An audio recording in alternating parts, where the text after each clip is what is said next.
Ma'am, I will be formally welcoming Dr. N. Gayatri with us. Ma'am is a versatile learner. Ma'am is one impromptu person who immediately agreed to one of the ideas that let's connect ma'am on the theme. Gayatri ma'am, I shall always be indebted on behalf of all the learners of social emotional learning to be for your kind consent to be a part of this session. Ma'am has completed her doctorate work in emotional learning, where she derives the learnings from our spiritual books, religious books like Mahabharata and Bhagavad Gita. Ma'am has been working for more than a decade with VIT, Vellore Institute of Technology, Vellore, one of the very prestigious organizations in our country. Uh, Gayatri ma'am, the platform belongs to you. We invite you for your session, Thank, ma'am. yeah, thank you so much, ma'am, for those kind words. I think the happiness and it is pretty mutual. I'm very happy that you reached out to me and gave this opportunity to reach out to several people where I can share what I have also I have experienced and learned from my experience. So thank you so much, ma'am. So without much ado, I think I'll just go into the session. Right. So a very good afternoon to all the participants. All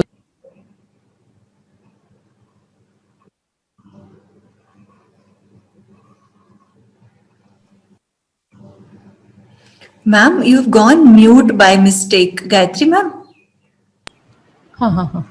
Yeah, now now it's is okay. fine, ma'am. Yes, ma'am. Okay, Yes. fine. Yeah. So a very good afternoon to everybody. And I was just looking at the title that was so well framed by Dr. Babita. It said like, no, EQ versus IQ, a perspective. This is something which has been going on with us for a very long time, isn't it? We as a generation, at least myself, I don't know which generation, probably some of you are this generation, but we as a generation, when we grew up, IQ was the thing. Like anybody who wanted to prove themselves, they had to prove like what is their IQ. Once they have a high score in the IQ, which tested the rational mind of a person, then they were considered as very intelligent, very successful people. But then I think all this changed sometime in 90s, late 90s or early 2000, when you had the proponents of emotional intelligence coming in and questioning. There were a lot of questions, even otherwise there were a lot of questions going around like, okay, fine, these people are very intelligent, but why is it that these people are not always successful? Because people started noticing that, in spite of being toppers in classes, toppers in the university, gold medal holders, still when they went out and made a career for themselves, some of them did not shine as much as they were expected to. But on the other hand, you had a lot of people who were school dropouts, who had not a formal education, still making a mark for themselves in life. I think researchers, they started contemplating on, here you have the theory of emotional intelligence. Now, for us Indians, this emotional intelligence is not a very new concept, right? I think we all grow up with it. Like it is the age-old wisdom of our, grandmothers, like our elders who keep telling us, don't be an emotional person, be a rational person. So this is the platform on which emotional intelligence is derived. But then, of course, it is a little fine-tuned. When our elders were talking about emotions and intelligence and all that, that was more on a spiritual platform rather than, like applying it on an everyday basis. And that is where the Westerners, I think, like, have gained popularity on this particular theory, because they said like this has to be applied in everyday life, in all walks of life. And that's why it has gathered so much of popularity. So with that brief introduction, and like no, I get to understand that every one of you or most of you are teachers, right? Just like us, reaching out to several students, young minds, who are molded by us. They depend on so much on teachers for everything. As a LKG or a UKG, as a kindergarten child, like we all trust our teachers so much. Like there's a lot of trust in the teachers. We look up to the teachers and say, for us they are demigods. We feel like the teachers know everything. And now when we are in that position, we have that responsibility to give that trust and to live up to that trust to our students. That is our responsibility. Okay, so this is the, so why, how can we be effective teachers? How can we garner the trust of our students so that we make this teaching, learning a very effective one? Right, so that's what we're going to discuss here based on the theory of emotional intelligence. Now, before I actually go into my, discussion of the emotional intelligence, I'll give you a small case study, and now I would request that some of you, or whoever wishes, to give me a few feedback on that, your opinions, your thoughts on that. I'm just going to give you a small a story. Okay, so there's a husband and wife who are living this side of. They live in a rural area, let's say, and the husband goes out to work. He works night shifts, so every evening he leaves home. The entire night he works and comes back home only by dawn, and the wife is left alone throughout the evening. Morning, she has her own routine work to take care of, right? So she has to take care of her family, attend to her husband's needs when he's back home, and all that. So the entire evening, she has to sit alone by herself.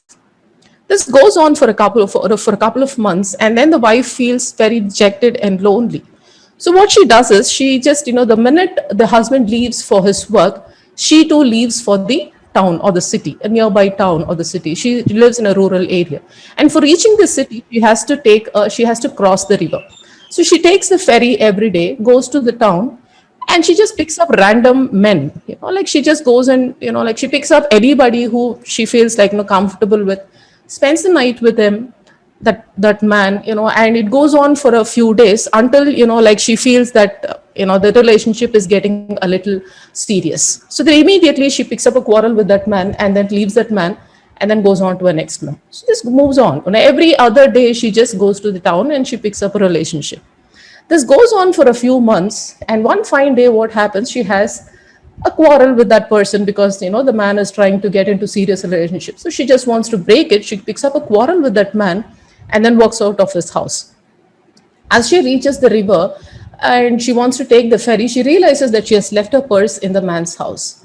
And the boatman refuses to take her in spite of her pleading that, she's a regular customer and she wants to cross and she can give the money the next day. He refuses. He says, unless you give me money, I'm not going to take you. It's almost half the night is over, and unless she comes back before the husband comes, then the entire thing will be out. So she doesn't want to be caught by her husband. So she is desperate. She gets back to her, the lover's house and pleads for him to give back the purse. But then, of course, he's still smarting with the quarrel, and he doesn't want to give the money. So she doesn't know what to do, and then she remembers there is there's a bridge which connects the city to the place where she lives, but it's a very dangerous place. It's a lot of highwaymen, muggers, and so many people are there. But still, she thinks let me brave it because I have to reach home before my husband comes home. So she takes that road, but unfortunately, there's a highwayman who just waylays her, and of course, in the tussle, she's murdered. Now, my question to you is, would you feel, two questions I have for you. Would you feel about this wife? What's your opinion about this wife? And who do you think is responsible for her murder or for her death?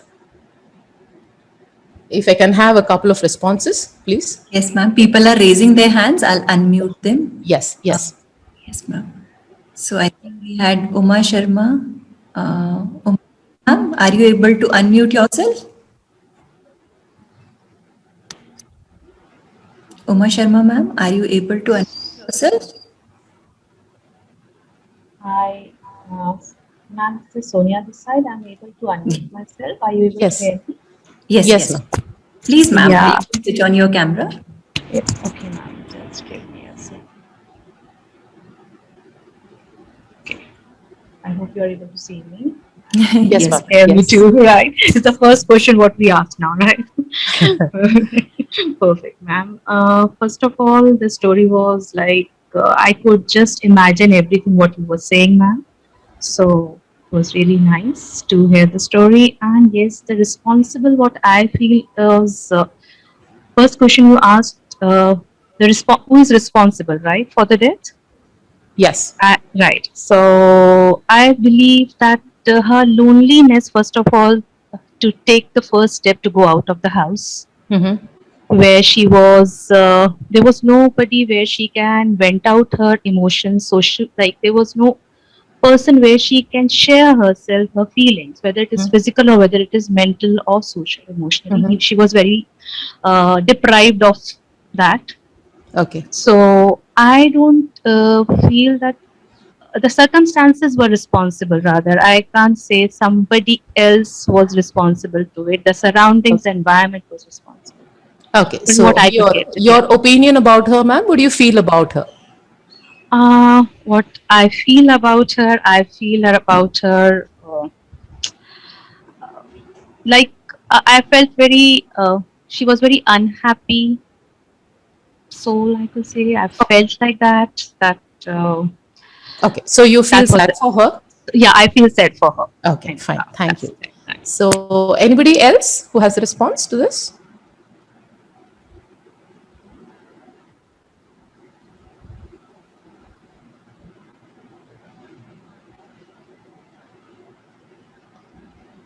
Okay, fine.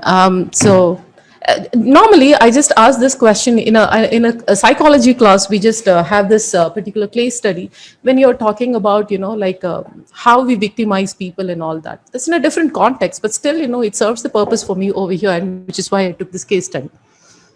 Many responses that I get, it's like, immediately they jump to the conclusion that, the wife is responsible for whatever predicament she lands herself in. Like who asked her to go out in the night? So what if the man works in the nights? Can't she stay back at home? The majority of people, this is the answer that I get. They immediately jump to the conclusion, that whatever it is, like the wife, whatever be the circumstances, what the wife is doing is like she's committing adultery, and that is unforgivable. This is the majority of the response that I get.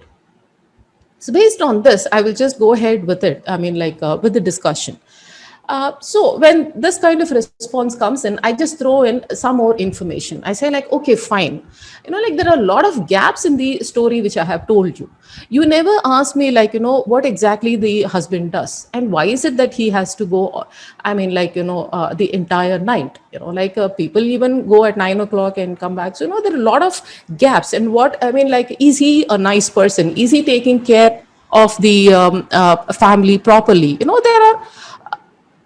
There are a lot of like gaps in that particular story, but many of us, what happens is like we don't ask these questions. The minute we are given this whatever the information, we just stop with that information, and based on the limited information we have, we immediately jump to our conclusion and we are judgmental about people. But let me, as I said, when I add on the information, now this is the husband is a person who does not give enough money to the wife. The wife is not able to run the family with whatever money the husband gives. He's not supporting the family appropriately. So she has an entire family to support by herself. She has 3 small children, and she has her parents-in-law and all those people to support. And she can't leave the house in the morning. So she is left with no other choice but to leave in the evening. Now this again leads to a lot of questions like, but okay, fine, we understand that she is in difficulty and she's in a position where she has to earn for herself and support the family, but still, like, why should she go and commit this adultery? Can't she find some other work? But then the tone of criticism slightly comes down. You feel really, some of them, yeah, I think like, probably she's pushed to that, that's why she has to do that. That vehemence with which they condemn the woman in the first place, that comes down considerably, that comes down. Okay. So this is the idea with which I try to, like when I'm speaking to teachers, this is what I try to harp on. Many of us, when we are in the classroom and we see behavior of a particular child, the child has not done his homework, or he's not concentrating on his studies, or constantly looking out of the window, not paying attention to whatever the teacher is saying. So immediately what we do is like we condemn that particular action, but we do not see what is the reason behind that action. Right? There is a reason behind it. right? What forces the child to behave in such a way? Not many of us actually go through it. I mean, yeah, we have our own difficulties and all that, accepted. But then, like, as I was talking to you in the beginning, the students have immense trust in our teachers. You know, they look up to us for a lot of things. In fact, they spend a lot of time with us rather than with the, especially school children. You know, like college, that's a different scenario. As you know, they're teenagers. You know, they're adolescents, and there are a lot of differences between the school and the college students. Especially school students, they look up a lot from the teachers. And when the teacher condemns them in front of the entire class, you know, withdraw themselves. They still go, you know, they further withdraw themselves into the shell. And whatever potential the child has, you know, like inadvertently, we are just blocking it. So my request is like, you know, you don't treat the, you know, like whatever the superficial, the action that is there, please don't look into it. Go behind the action. Now, what is required for us to, you know, like pause and think, like, you know, what exactly is making this particular child behavior in such a way? And that is where your theory of emotional intelligence comes in, right? When you are aware of the emotions, your own emotions and the emotions of the others, when you're able to empathize with people, not just sympathize, empathize with people, then you become a better person and you make the people around you more comfortable with you. And that is a very important skill, or very important thing that a teacher especially needs to have, especially when you know, he or she is dealing with so many children, you know, young minds, because it makes a very indelible mark on them, you know, like whatever the teachers do at that young age. I still remember my own son, you know, like he was not, he's, I mean, like Hindi is second language for him, that he chose Hindi as second language. And I remember one fine day, I think he was in second standard or third standard, I don't remember. He was very young, he was just 7 or 8 years old. He just came home and he gave me the answer scripts and told me, like, you know, I was just going through the answer scripts. I think Hindi, I think he had scored around 50% or something out of 100. I said, like, not bad, Karna, because, like, you know, last time you scored only 40 or 42. He was struggling with Hindi because Hindi is definitely a completely new language for him. And I told him, like, no, he's done well. Immediately he burst out into tears. I said, I didn't understand. I said, like, what happened? No, I'm not even reprimanding you. I'm not scolding you. Why are you upset about the whole thing? And then he comes out with this story, ma'am, Amma, my teacher was very angry with me. When she saw that I had scored only 50 marks, she just threw that answer script on my face. She just threw it on my face. And she literally yelled at me, and, you know, like, how much that would have hurt that child, how much it would have hurt. And till now, that, you know, that hurt is there with him. He doesn't, you know, like he's not very comfortable with Hindi. He speaks, all that is there, he has learned the language comfortably, but then, like, you know, that, you know, what happened in that second or third standard is still very fresh in his mind.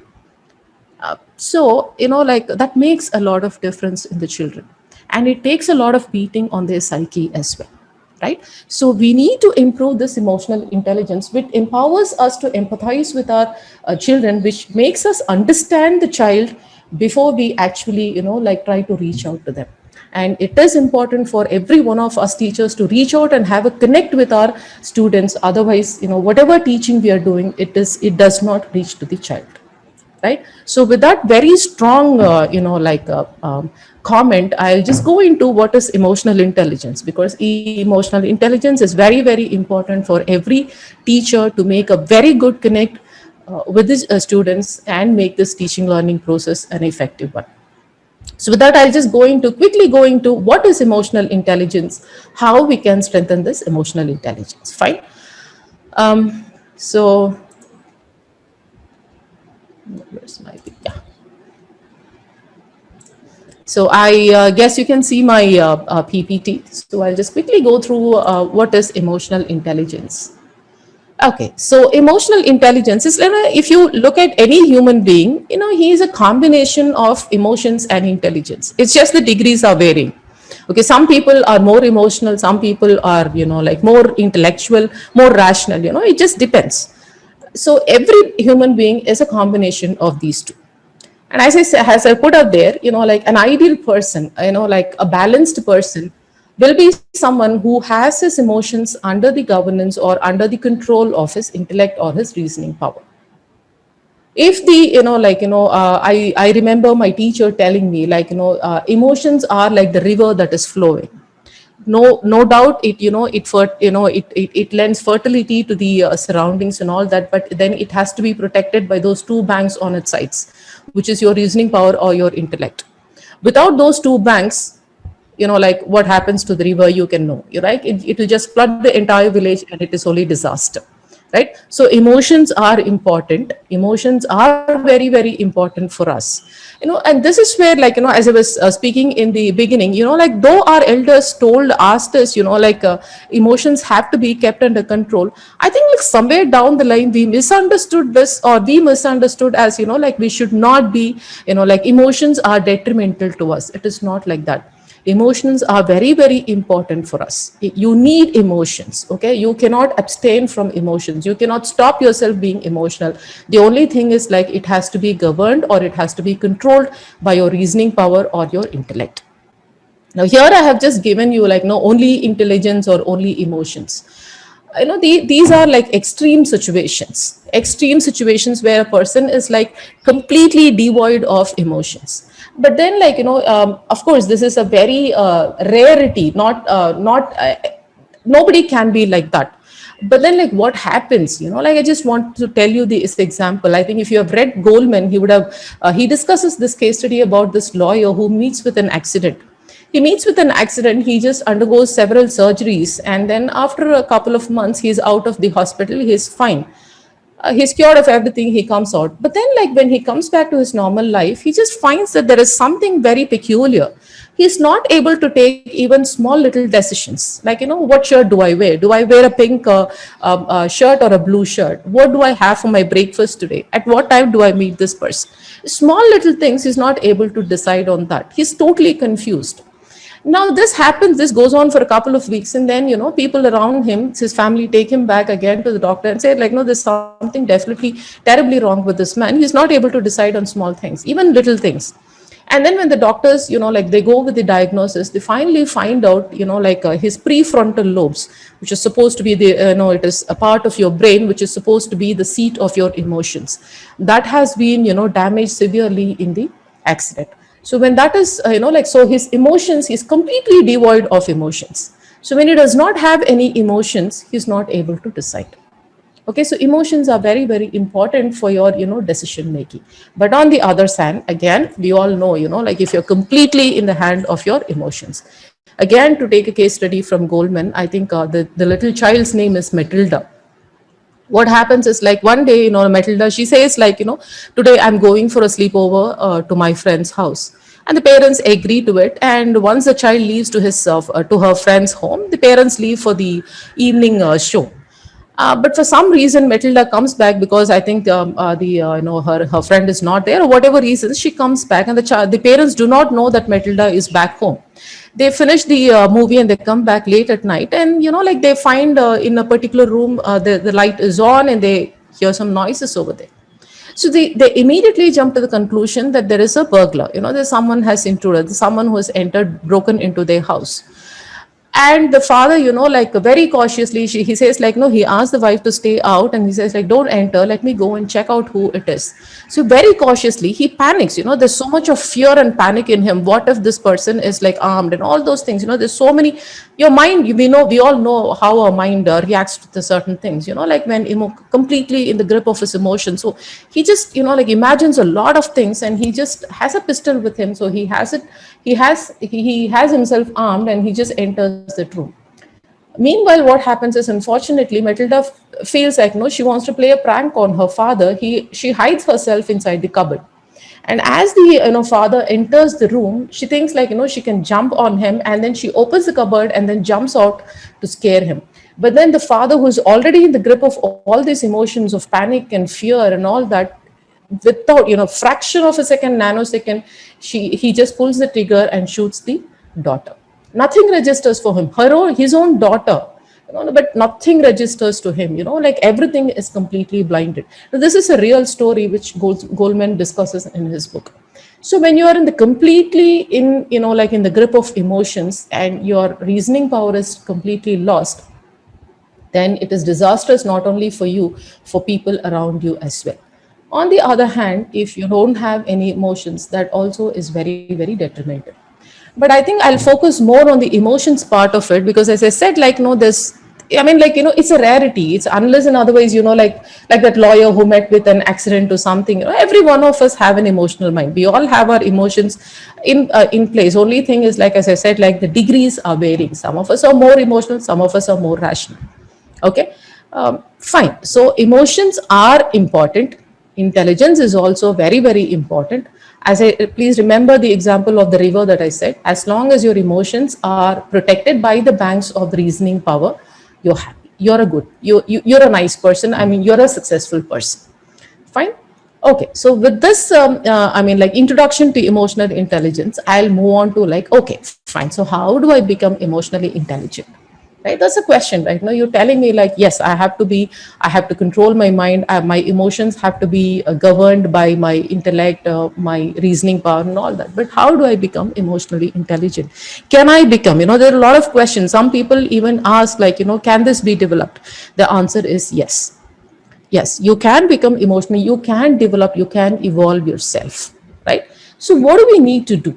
The most important thing is, like, when we are talking about emotions, and that we have to control our emotions and we have to keep them in check, the first thing that we need to understand is, like, what is the nature of our mind. Mind, as we all know, is, it's like, it is synonymous with our emotions. Mind is the seat of our emotions, right? So what is the nature of our mind? Because if you want to control something, you need to know about it, right? So if I want to, like, work on this Zoom, whatever, this platform that I'm using, I need to know what it is. If I need to have control over it, I need to know how the entire thing works, right? So unless and otherwise I have the knowledge about it, I will not be able to control it, right? So which is why I'm just talking about the nature of mind. So mind is the seat of all your emotions. So if you can control your mind, if you can have your mind in check, in your control, then you're an emotionally intelligent person, right? So what is the nature of mind? The very nature, for any human being, the nature of mind is, like, it is restless and unsteady, right? I think, like, I read a paper where, I think, we all know that, the scriptures, like many literature, they just compare your mind to a monkey which cannot stand or sit in one place. It has to necessarily keep jumping from one to another. To make it sit in a place is the most difficult task, right? And there's a very popular saying which says, like, mind is your worst master. If you allow it to take control of you, if you allow it to master you, you're lost. But it is the best servant. Like, if you have it under your control, if it is servile to you, then it is one of the best things. You can be the most successful person. But the trick is in, like, how to keep this mind in anchored in one place. For that, again, further, when we go down, there are three types of people based on, like, what kind of restlessness they have. You can compare this as I've given there, some, like a few people, some people are extremely agitated and restless people. They're constantly agitated with anything that comes up in their life. They're worried. Either they're worried about their past or they're anxious about the future. They just can't stay in the present at all. All the time they'll be worried about things. You would have come across a lot of people like that.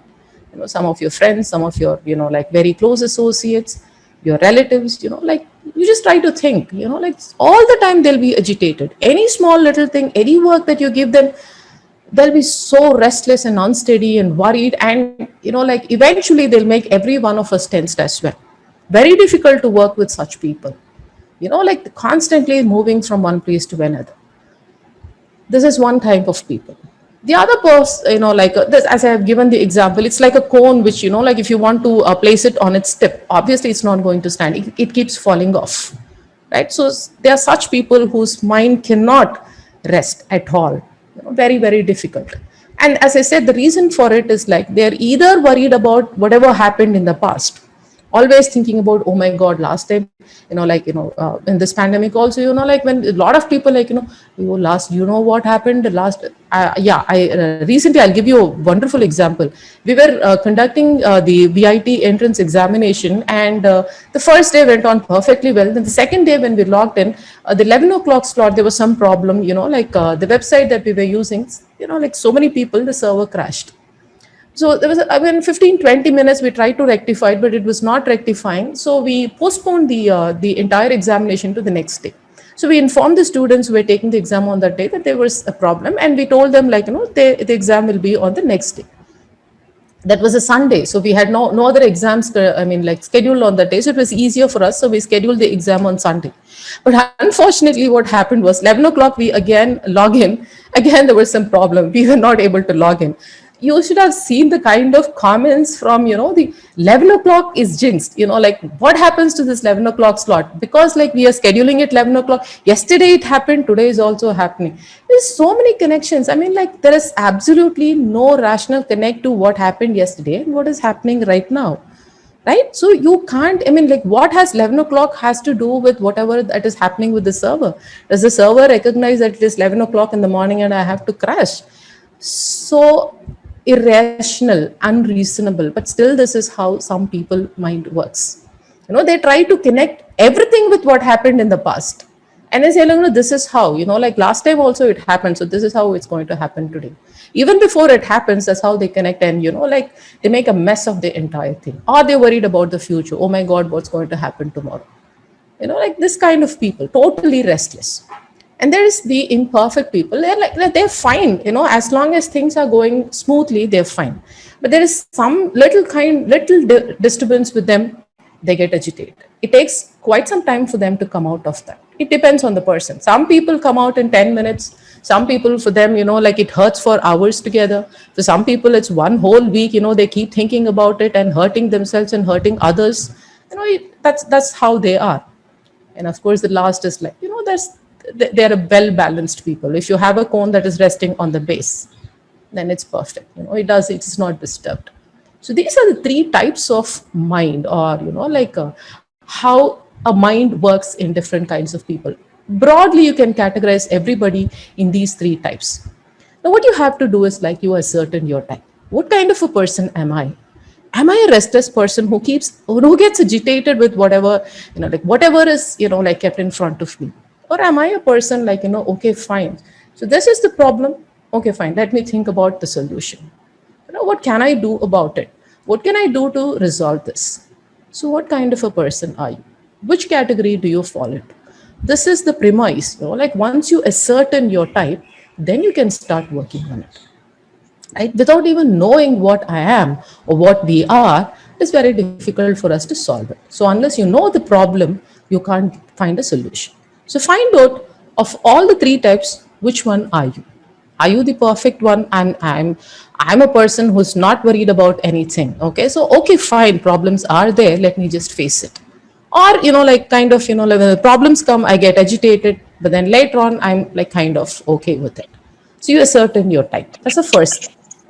Next one is like, again, I'm going to further categorize people. So when you have these, these restless mind and people who are agitated only in certain times, like similarly, if you go a little deeper into that, you can divide them into 4 different types of, like how they act based on how, their mind is. There's one person, a few people who just act impulsively. They are the highly emotional people.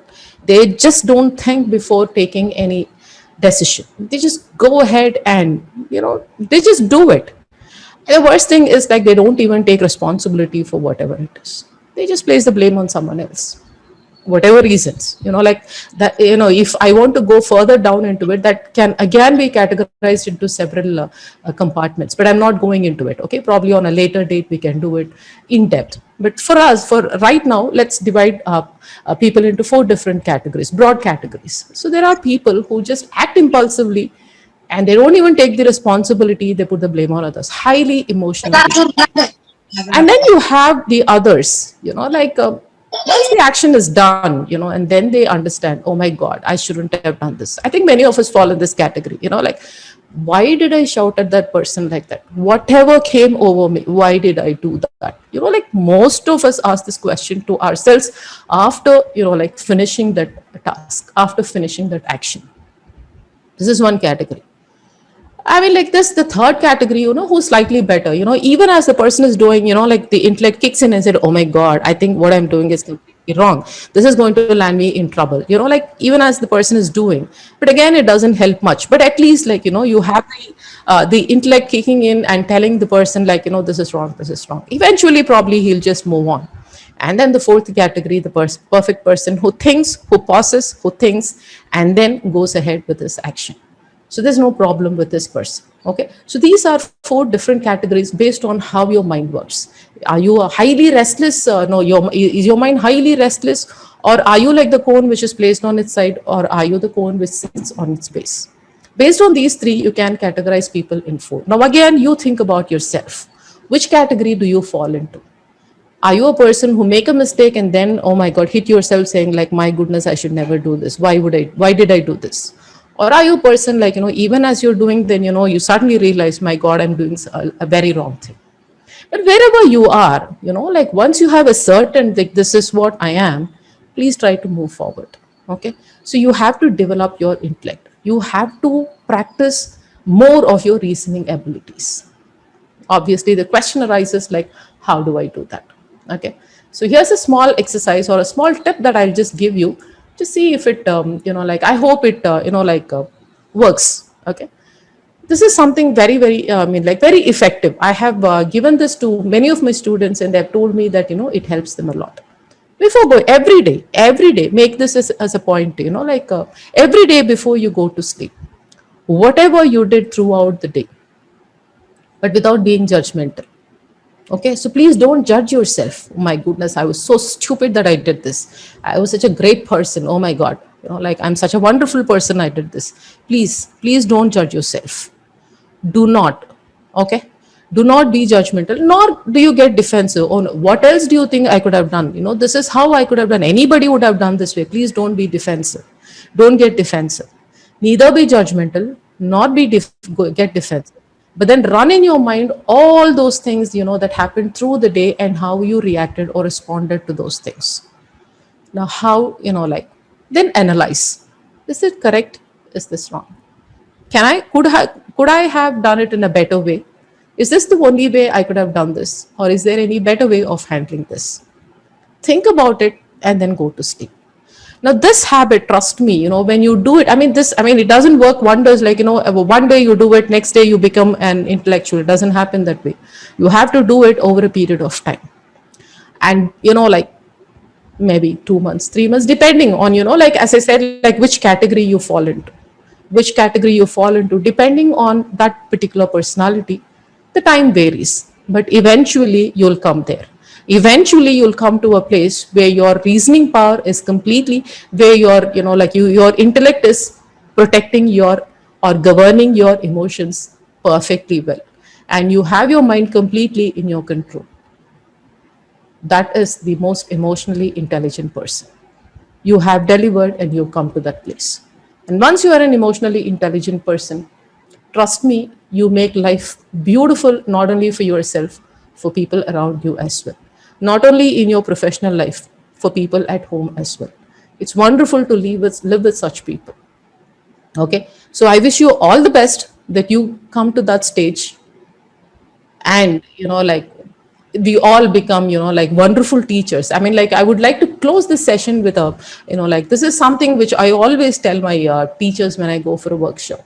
In Sanskrit, it's a beautiful word which denotes teacher. It says guru, right? Gu means darkness and Ru means dispeller of that darkness. So, guru means dispeller of darkness. Someone who removes the darkness from the student's mind is supposed to be a guru. But then, the language also makes there's also another word for guru. It says parama guru. Okay. So, and, there's a beautiful, a distinction between these two words, guru and parama guru.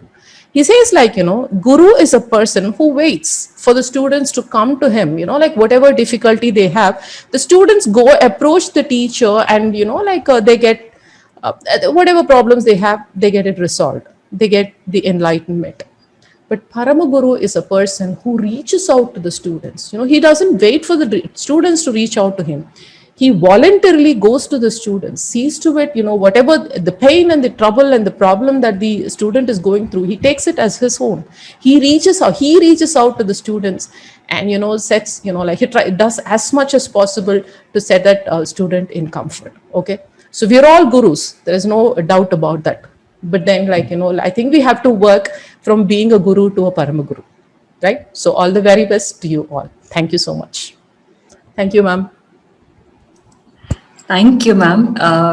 Right in time when we committed 40 minutes from our participants. I think it's been a sharp there. A lot of food for thought, Gayatri, ma'am. Your anecdotes, your stories, I think has left each one of us to something to ponder over.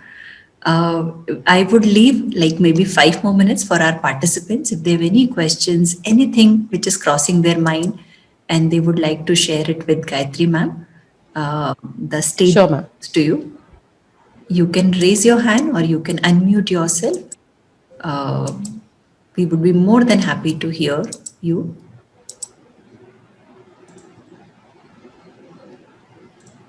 Any of the participants, if they have something to share, ask.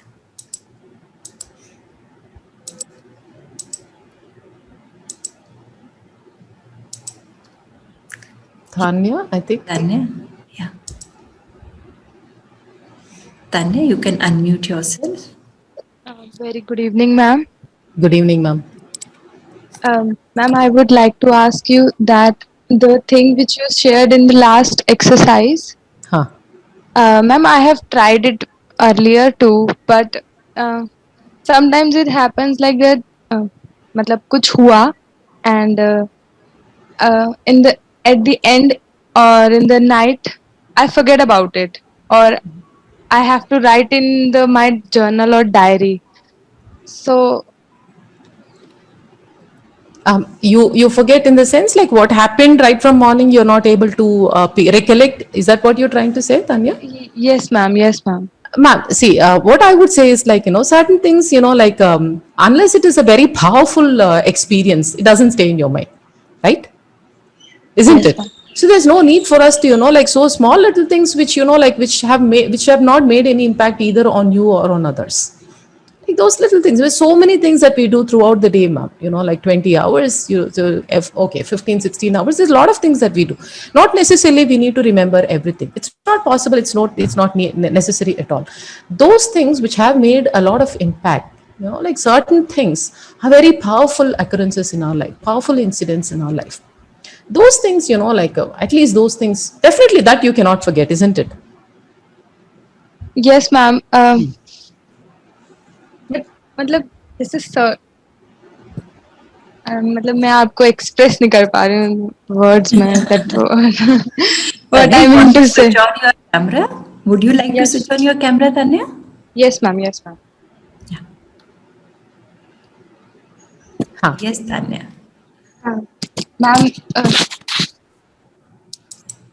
जैसे something happen and I मतलब usually we judge ourselves that we should do something like this और मतलब इस तरह से नहीं react करना चाहिए था और मतलब we can take another step or मतलब we can use another words. Yeah, that's why that's what Tanya. See, the minute we become judgmental, what happens is like we start. Then it's a kind of a roller coaster. Then you become guilty. And you keep thinking about it. It keeps running in your mind over and over again. Oh my God, why did I do that? Why did I do that? That does not allow you to come out of it at all. Which is why I say don't be judgmental. I mean, and a person as an empathizing person, the same action, if your friend had done, what do you think? And the person, is very upset with that. What do you think? You said, it's okay, fine. Everybody makes a mistake. Come on, yeah. No, that's what you would say, isn't it? No, if you can empathize with and be sympathetic to your friend, why can't you be so with yourself? Why are you so harsh on yourself? Everybody make mistakes, right? none of us are like, perfect. Every one of us make mistakes. Yeah, I mean, it's only thing is like we don't want to repeat it. Right? So that is what this particular exercise helps you. So once you have analyzed it and you know it is strongly seated in your mind, I mean, this is a mistake that I did. And when that is strongly seated in your mind, next time you will not. At least you will move on to the stage where, when you're doing it, that will kick you and say, this is the mistake I did. Now I'm doing it again. Okay? So you would have moved to the third step. So from there, you will eventually reach the fourth one. So don't worry at all. Don't be harsh on yourself, please. Okay, thank you, ma'am. Ma'am, we Most have welcome. Kavita ma'am also, Kavita Sudhakar. I think Yes. yes, ma'am. Please switch on your camera, ma'am.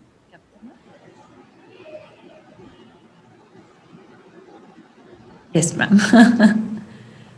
Ma'am, I think you have to unmute yourself, Kavita ma'am. She's unmuted. But I can't hear. Can you, Yeah, ma'am? even I can't hear her. Some.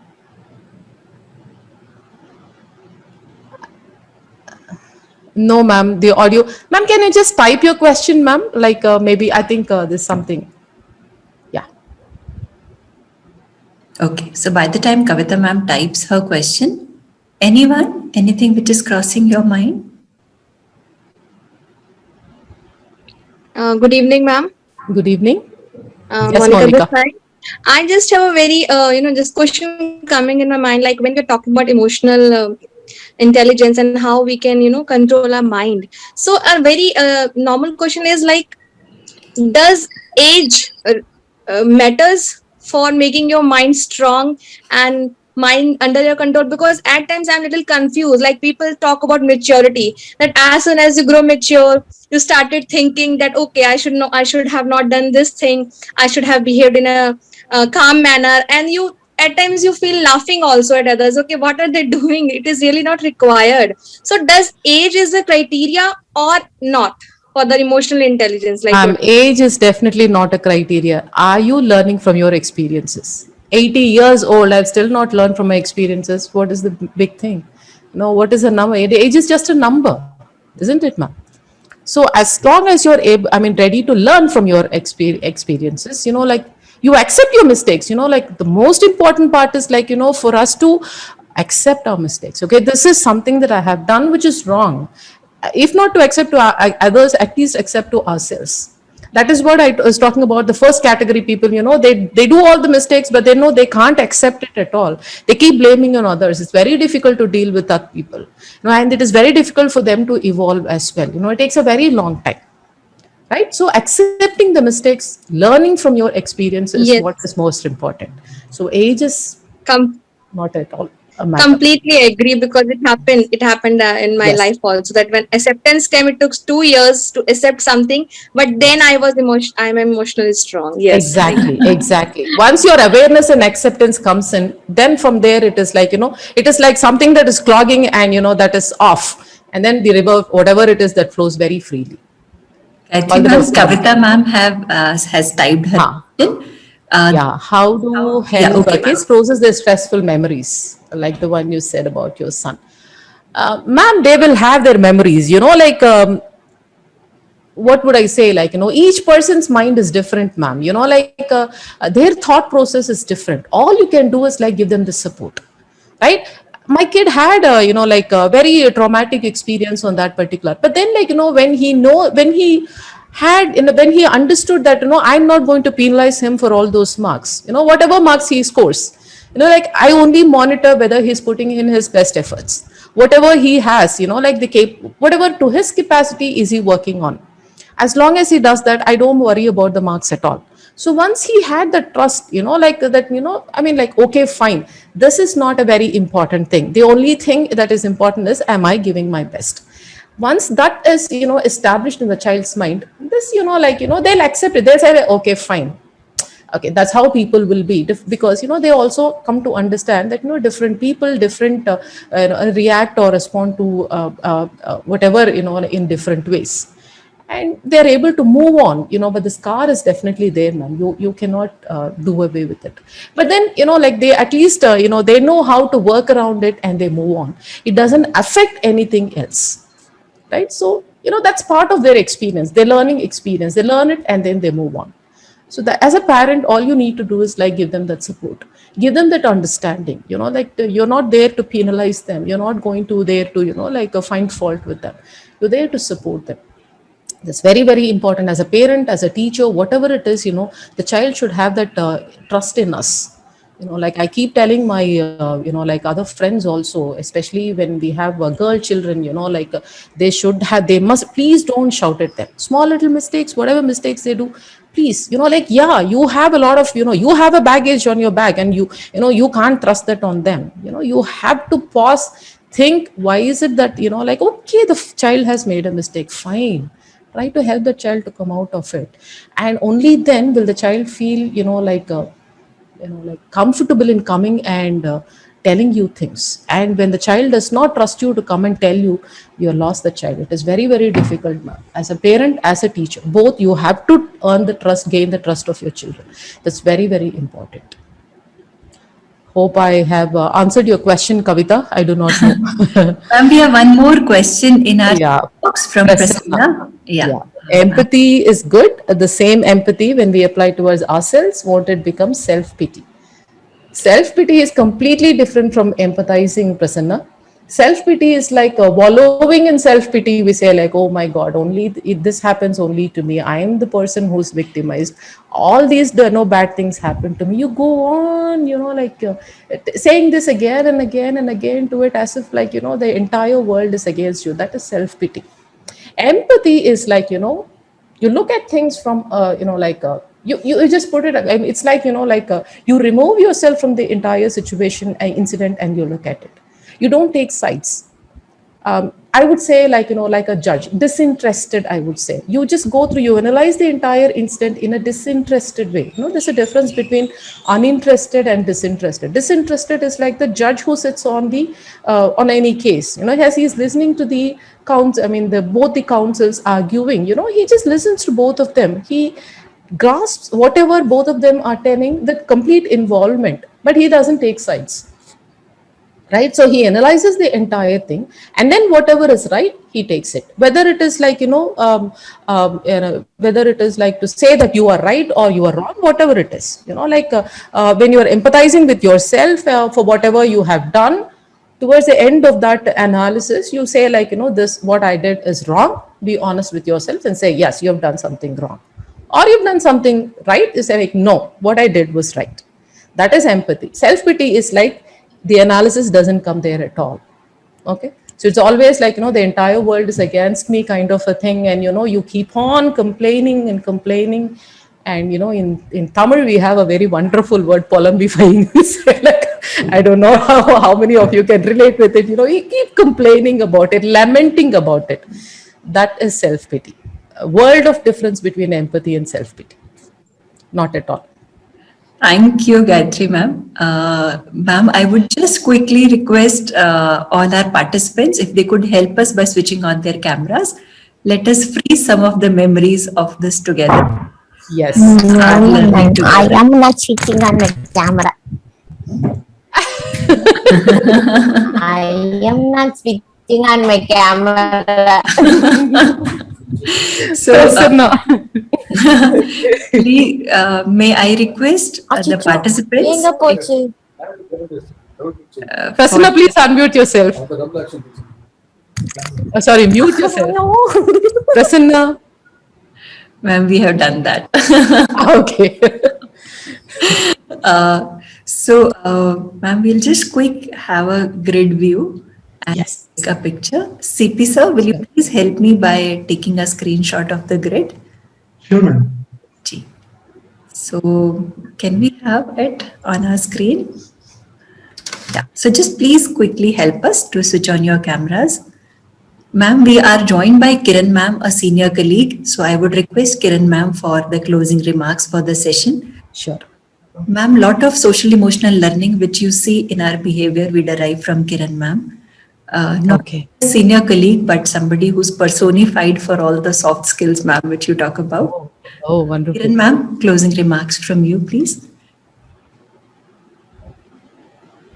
And we have this bad habit of catching ma'am impromptu. Ma'am, thank you very much, Gayatri ma'am. Good afternoon. Hello, hello, Gayatri ma'am. Yes, Ma'am, we ma'am. can Hello, hear am you. I audible? Yes, ma'am. Am I Yes. audible? Yes, yes, Hello? yes, ma'am. Yes, Hello? ma'am. Yes, ma'am. Please switch on your camera, Kiran ma'am. First, yes, ma'am. Sure, sure. I will just do it. Uh, just give me 1 minute, ma'am.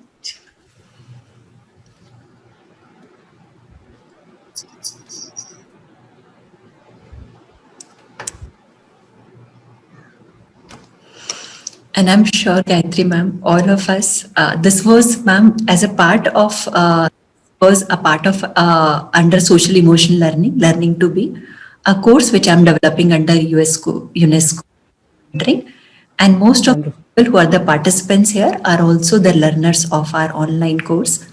We have Yes. Let's Talk series under this course, and we the series with you, Gayatri ma'am. So, Sure, ma'am. yes, Kiran ma'am. Yes. Good afternoon, everyone. Good afternoon. Good afternoon, Gayatri ma'am. Good afternoon, ma'am. Ma'am, it was indeed a pleasure listening to you. Thank you. And you made everything, look so simple. Like, for example, when I was listening to you, I said, oh, now I will be doing it. So that was the beauty of your interaction, ma'am. Thank you. Thank you very much. And Babita ma'am, always, she's been very, very generous with her words when she speaks about me. Thank you so much, Babita ma'am. And ma'am has developed a course which I am very sure is very, very useful for everyone, both the trainees who are being trained to be teachers, for teachers, and for everyone. Wherein, as you said, that emotions as well as intelligence and emotional well-being is of great help. So I think such interactions would be of great help to all of us. Thank you very much, ma'am, for being here and enlightening us with so much of your knowledge and expertise. Thanks once again. Thank you very Most much. welcome. Thank you, ma'am. Most welcome. So thank you, so much. Gayatri ma'am, on Thank you. behalf Thank of Open Education for Better World, because they gave us the opportunity to develop this course. And we'll take our Let's Talk forum, ma'am, ahead. Sure, definitely. Thank you once again, Gayatri. Thank you so much, ma'am. Thank you. Thank you for all Have a the good day, participants ma'am, for everybody. taking your time and joining us. Please help us fill the feedback form because then it will be guiding us for planning our sessions ahead. Thank you once again, ma'am. Have Thank a you. good few. Thank you, CP sir. Thank you, ma'am. So I think I'll leave. Yes, ma'am. Ma'am, you always stay with us henceforth. Thank you, ma'am. That's always there, ma'am. So thank you so much. Have a good day, ma'am. Bye. Bye. Bye, ma'am.